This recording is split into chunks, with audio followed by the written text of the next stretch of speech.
Thank you so much for having me here today. I'm Dave Menegon, running for the State Assembly.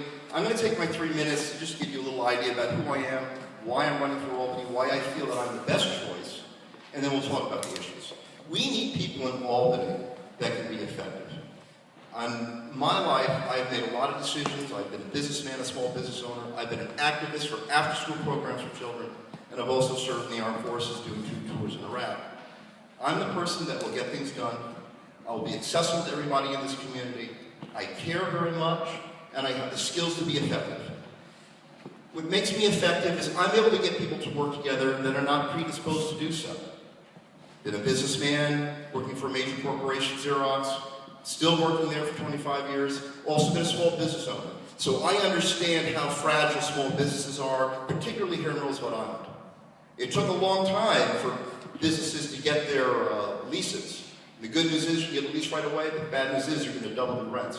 And I'm very concerned about the businesses. I've also been an advocate for 15 years for after-school programs for kids. The best teachers I've ever had in New York City was a board of director of mothers. There's an organization called the Knickerbocker Grays. It's the oldest after-school activity in the country, children from the ages of 5 to 15.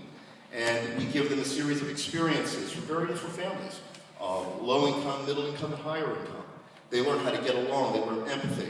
They've also go to the women's homeless shelter in the same building on Park Avenue, doing visits and bringing them food, and also bringing them gifts that they appreciate. I've been associated with that institution, which got me involved in politics. The only reason why I got involved in politics is the children were going to be thrown out of the Army on Park Avenue, and I realized I couldn't do it on my own. I had to go to advocates to help me keep those kids in that armory. Let's talk about Iraq. Some people are saying, geez, so what, Dave? You're in the Army, you went overseas, what does that mean to us? When I was in Iraq, I do civil affairs. I do nation building. I did 2 tours there, and my job, my last time there, was I had a budget of $1 billion. I was responsible for 2.5 million people, and I had an interagency staff of 85 people, half of PhDs, all of them brighter than me. And we had plans on what we needed to do for build bridges, infrastructure, how to empower women, how to give them access to finance, how to have women be more active in the political system. And I was very successful in that. I got people that were predisposed to kill each other to get together and talk on what was important to them in their lives and how to pass legislation to be effective. I want to go to Albany to deal with all the issues that Ed and Gus talked about.